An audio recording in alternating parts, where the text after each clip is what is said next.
Could you explain how Genomes.io safeguards sensitive data against unauthorized access? We are building an infrastructure of virtual vaults that holds your genomic data as such that when it is queried, it is done in the safest, most private, and most secure way. And above all, we want to make sure that when your data is used, it is done in the most equitable way possible as well, right? So that is kind of what we're focused on. Because our entire philosophy starts with safety, in everything we embrace, we kind of look, it's like, how is that going to increase that specific element of safety? And therefore, currently we have identified cutting-edge end-to-end encryption software that we use in combination with blockchain protocols that we have developed ourselves. So in answer to your question, what we concretely use are these encryption tools in combination with blockchain technology. And we see that as these elements advance, we also upgrade our features and do more, all again with the vision to keep your data safe, private and secure.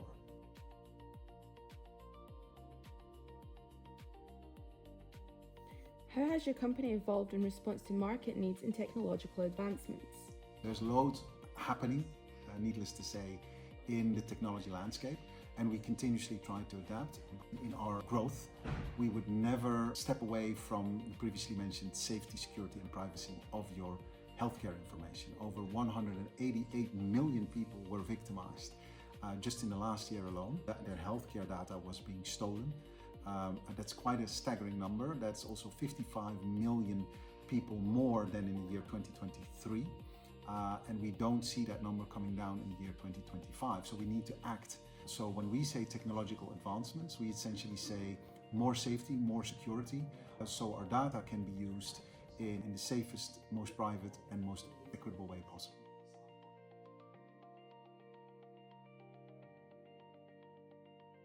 Why does Genomes.io view AI as a valuable tool, and what are the company's plans for integrating it into its work? Kind of what we want to do is we don't necessarily say AI like a buzzword, right? So we needed to think long and hard when we looked at artificial intelligence and how we as a decentralized infrastructure were going to use AI. We wanted to because we feel that as a technology company we cannot forego AI, we cannot just ignore it, but we wanted to use it at our own terms. Meaning, again, how do we keep the data safe? We just don't want the data to be absorbed by this machine learning algorithm unknown to us, right? So because there were so many questions, we decided to develop our own algorithms, and we're very happy that we're going to do that, launching our own subnet for human genomics on a chain called Bitensor. Now, what Bitensor actually does is they allow for artificial intelligence to be developed, but also in a decentralized, open way, so that everyone understands what is being done, so that at all times people can look back and see, okay, how is AI applied here? How do these algorithms apply to specific data? That's the first thing that we did. The second thing that we did is we looked not at the data that was vaulted on our infrastructure, but we looked at other genomic data that is safe, that can be provided at scale, and that can be also delivered speaking to a very precise either demography or disease or condition.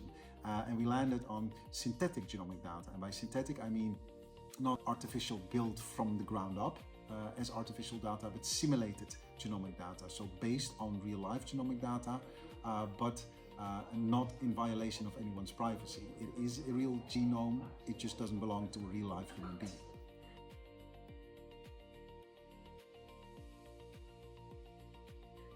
What inspired you to develop an AI tool to enhance drug development capabilities? Yeah, we were mainly inspired by our clients. The years that we've been building Genomes.io, we've worked with loads of pharmaceutical companies, loads of drug development and drug discovery companies, other biotech companies, and they told us that if they want to work with genomic data, they want it to be safely sourced, they want to work with the genomic data at scale, meaning in the thousands, if not millions of data sets, and last but not least, they want it to speak to a very precise condition or disease so they could use it for further research.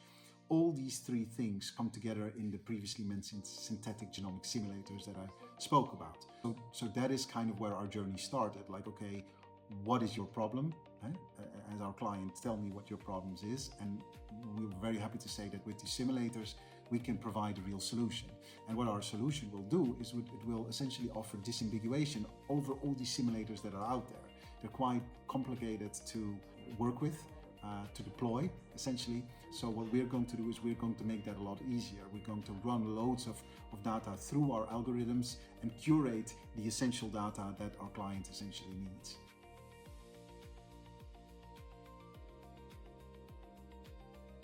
With the plans of expanding genomes.io, is the focus now on AI, or are you continuing with the genomic safety you're so well known for? They're not mutually exclusive. It's not an or, right? We really see it as an and, right? We can look at the safety, security, and privacy of your data, and at the same time embrace artificial intelligence. So I would say we are going to do both, right?